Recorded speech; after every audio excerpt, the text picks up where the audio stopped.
ही पृथ्वी पंचमहाभूतांनी बनली आहे। पंचतत्वांपैकी एक तत्व म्हणजे जमीन अर्थात मृदा म्हणजेच माती। जमीन किंवा माती आहे म्हणून लाखो सजीव प्राणी टिकून आहेत। इतकंच नव्हे तर जागतिक अन्न सुरक्षेच्या दृष्टीने मातीला अनन्यसाधारण महत्त्व आहे। माती हीच मूळ अन्नदाता असून 95% अन्नधान्य मातीच्या कुशीतून येतं। शिवाय पृथ्वीवरील 25% सजीव मातीचा आसरा घेतात। मातीचं महत्त्व सांगण्यासाठी आणि मातीच्या गुणवत्तेची जाणीव करून देण्यासाठी 2014 सालापासून 5 डिसेंबर रोजी जागतिक मृदा दिन साजरा केला जातो। दुसरीकडे प्रदूषण आणि रासायनिक खतांच्या अतिवापराने मातीची गुणवत्ता कमी होत चालली आहे। त्यातून जगापुढे अनेक समस्या निर्माण झाल्यात।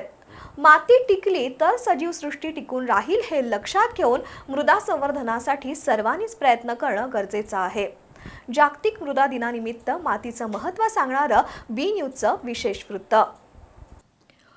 मृदा अर्थात माती सजीव सृष्टीसाठी महत्त्वाची आहे, कारण अन्न, वस्त्र, निवारा आणि औषध अशा जीवनाच्या 4 प्रमुख साधनांचा मुख्य स्रोत म्हणजे मातीच असते। पृथ्वीवरील जमीन म्हणजेच मातीचं संवर्धन अनेक कारणांनी आवश्यक आहे। झाडं, वेली, माणूस आणि सजीव यांच्या अस्तित्वासाठी माती गरजेची असते।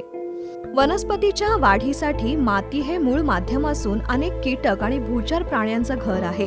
पृष्ठभागावरील पाण्यासाठी आणि वातावरणातील वायूच्या देखभालीसाठी गाळण्याची प्रक्रिया म्हणून देखील माती कार्य करत असते।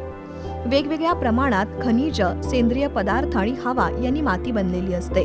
मात्र गेल्या 5 दशकात प्रदूषण वाढलं, रासायनिक खतांचा आणि कीटकनाशकांचा अतिवापर होऊ लागला, बेसुमार जंगलतोड झाली आणि या सगळ्या कारणातून मातीची गुणवत्ता कमी होऊ लागली।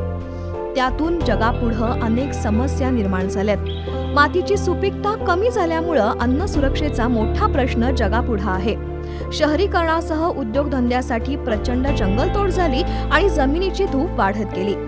वास्तविक 1 इंच सुपीक मातीचा थर तयार होण्यासाठी 800 ते 1000 वर्षांचा कालावधी लागतो। पण माणसाच्या हव्यासापोटी पर्यावरणाची सगळी समीकरणं बदलली आणि कमी कालावधीत जास्त पीक यावं या हव्यासातून रासायनिक खतांचा अतिरेकी वापर सुरू झाला। त्यातून सुपीक माती जणू विस्मय बनू लागली। त्यामुळेच मृदा संवर्धन करणं ही आता काळाची गरज बनली आहे। मृदा संवर्धनाच्या शाश्वत व्यवस्थापनासाठी जाणीवपूर्वक प्रयत्न होऊ लागलेत। त्यातून 5 डिसेंबर हा दिवस जागतिक मृदा दिन म्हणून ओळखला जातोय। मृदा संवर्धनाच्या शाश्वत व्यवस्थापनासाठी जाणीवपूर्वक प्रयत्न होऊ लागलेत। त्यातून 5 डिसेंबर हा दिवस जागतिक मृदा दिन म्हणून ओळखला जातोय, कारण माती टिकली तरच पृथ्वीवरील निम्म्या सजीवांचं अस्तित्व टिकणार आहे। फळे, भाज्या, अन्नधान्याची गुणवत्ता अशा सगळ्या गोष्टी मातीच्या आरोग्यावर अवलंबून असतात।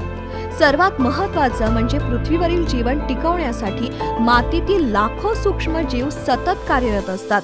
त्यांच्या अस्तित्वावरच मातीचं अस्तित्व आणि मातीच्या अस्तित्वावरच मानवाचं अस्तित्व अवलंबून आहे। परिणामी जगाची भूक भागवणाऱ्या, सजीवांचं पालनपोषण करणाऱ्या मातीची आपणच काळजी घेणं गरजेचं आहे। त्यासाठी प्लास्टिकचा वापर टाळणं, पर्यावरणपूरक जीवनशैली, रासायनिक खतांचा वापर टाळणं, वेळोवेळी मृदा परीक्षण, वृक्ष लागवड आणि संगोपन अशा कृतिशील कार्यक्रमांची गरज आहे। माणूस मातीतून आला आणि मातीतच जाणार असं आपण नेहमी म्हणतो। सगळ्यांचेच पाय मातीचेच असतात हेही खरंय। मग अशा वेळी पंचतत्वातील धरणी मातेच्या अंगाखांद्यावर विसावलेल्या मातीच्या रक्षणासाठी भूमिपुत्र म्हणून आपली जबाबदारी आहे हे नाकारता येणार नाही। बी न्यूज साठी वृत्तसंकलन विभागासह विजय कुंभार।